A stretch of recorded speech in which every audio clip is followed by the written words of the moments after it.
So this is part two when it comes to how to attract more money in your experience. Look, there's no one way or one route or one road to travel into making wealth or into creating wealth and making more money and attracting more money. The idea that you need to understand is that it's all about the energy. In part one, we discussed the fact that it has to do with your physical attributes and your physical choices in terms of spending your money in comparison to how much money you are actually making. So, in other words, in part one, we discussed the fact that you cannot be spending more money than you are actually making. So don't use your credit cards and overwhelm and overexhaust them in terms of unnecessary items. So if you know that you can delay the gratification and you can make healthier decisions when it comes to your lifestyle choices in relation to spending money, don't try to impress people. Don't try to do things simply because you want to fit in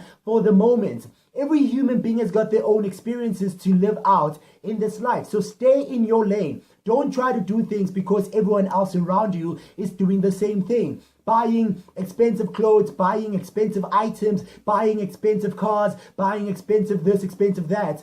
It is very important that whatever it is that you spend your money on, look, first and foremost, it is your decision. You can do whatever you want. It is your life. However, if you want to become wealthy and you want to become very successful in terms of making money, you need to learn how to become wealthy. It's a learning process. It's not something that happens instantaneously unless you inherit the money, unless you are coming from an affluent background with a wealthy family and a rich family or whatever that just gives you the money, or you maybe perhaps invested in something when you were young. However, the average person is working a 9 to 5 kind of setup. The average person has to start from the bottom. So it is very important that you develop the lifestyle patterns and choices that will actually complement you into moving towards attracting the money, because as much as it is about the law of attraction, it is about your mindset, but you need to develop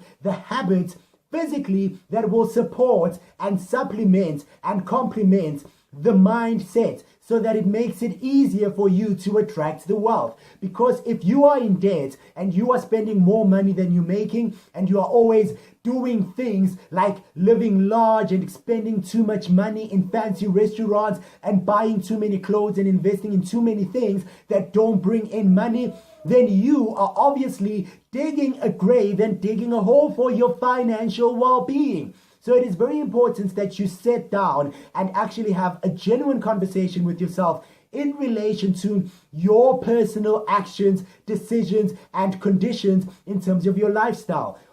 Obviously, there does come a time where you need to understand that your mindset and the law of attraction kicks in place. It kicks in motion. It is important to understand that money is energy. Money and your finances and your financial well-being and wealth and being rich and being successful financially, it is a mind game. It is a mindset. It is a journey that you travel along based on how you think and how you feel. So you also need to, number two, look at your beliefs and your thoughts about money.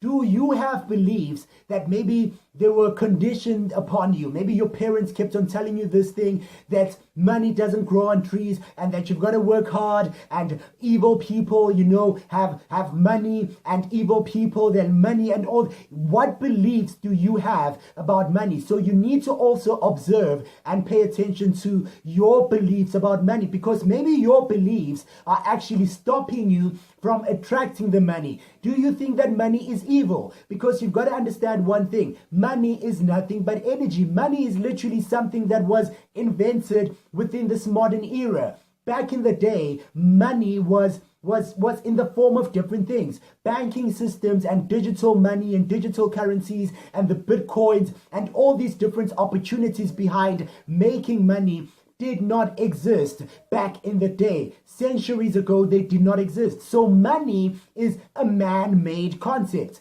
So it has to do with the way that you think and your mindset. So you've got to pay attention to your belief system when it comes to money. So when you've got those things in place, your actions, your habits, and the things that you do in your lifestyle, you need to pay attention to that. We discussed that in part one. And then the second thing is, What do you believe when it comes to money? Do you believe that money comes easily? Do you believe that you've got to work hard? Do you believe that money is impossible and it's impossible for you to become wealthy unless you bribe people or you are corrupt or all these other negative influences and thoughts that maybe you've been conditioned to believe?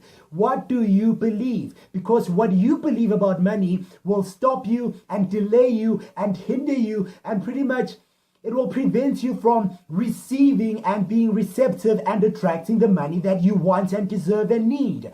You need to be okay with desiring the idea and having the desire and having the wish of wanting to be rich and wealthy. But you need to move past the point where it's a wish. You need to guarantee, or rather you need to build up the momentum where you see yourself possessing money, where you see yourself becoming rich, where you see yourself financially free. You need to see it in your mind. Remember, the 7 principles of success, it has to do with the vision. So you need to have the vision of money. And then the mission. What do you want to do with the money? What are you going to do? What do you intend to do? Maybe outside of yourself, outside of your family. What do you intend to do with the money? Maybe you want to travel. Maybe you want to do charitable things, or you want to assist people, or you want to build a school, or you want to do things that are going to like donate to charity, donate to an orphanage, or do something outside of yourself. So what is the mission? And then make a decision. What do you think you're going to do on a daily basis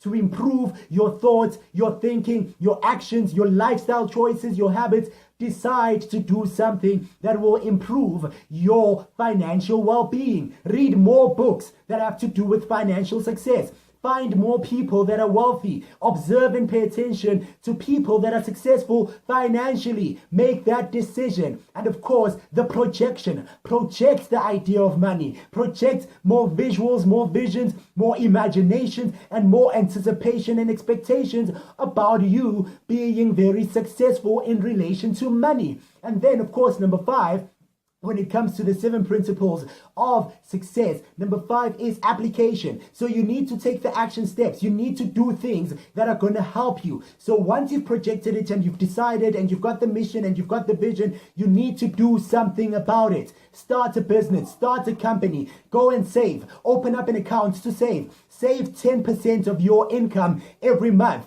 Slow down on spending too much money. Slow down on spending too much money on unnecessary things. Look at your budget. Look at your financial well-being. Number 7, evaluate your habits, your choices, your lifestyle. You need to be realistic and genuine with your approach to you becoming wealthy. You're not going to become wealthy if you don't change your mind. If you've got a poverty mentality or an average lifestyle mentality, you're going to remain in that condition. So you need to evaluate yourself. Test yourself, test your conditions, and of course, manage your environment. And then number 7, recreate. So you need to relax. You need to be at peace. You need to be at ease. You need to appreciate. You need to be thankful with where you are relating to your money. In relation to your money, you need to make peace with where you are right now. Don't regret your past mistakes. Don't think about what you could have done. Don't think that if you did this 10 years ago, you would. No.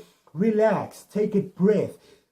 Breathe. You need to recreate and just relax, calm down, and feel good and appreciate, and therefore pay attention to your beliefs. Spiritually and religiously, if you believe that you need to give 10% tithe to your church outside of your beliefs or my beliefs, if that's what you believe, then go and do that if that is a prerequisite to you attracting more money. Personally, I am a Christian. I'm a born-again believer in Jesus Christ, and God does instruct me to give 10% to the church that I follow, or to his kingdom, or towards doing something that grows the kingdom of God. So that involves doing things for people, giving 10% of my income to the people around me, whether it's charitable or it's helping my friends, helping family. If you've got that belief, don't try to avoid it. Don't try to ignore it, because it is deep rooted within you, and it does actually influence what you attract in your life. So it's very important that you pay attention to all these things. So this is part 2 of how to attract money. Remember, law of attraction is like energy attracts like energy. So if you're in a place where you don't feel good about money, you're not going to attract more money. You need to feel good about more money. You need to attract an abundance of money. You need to think good thoughts, and you need to expect the money. You need to visualize the money, and you need to take some kind of action. Change something. Change you, change your mindset, change your emotions, change everything when it comes to attracting the money, because it's possible. You can see it around you. Everyone else is doing it. So join in on the party.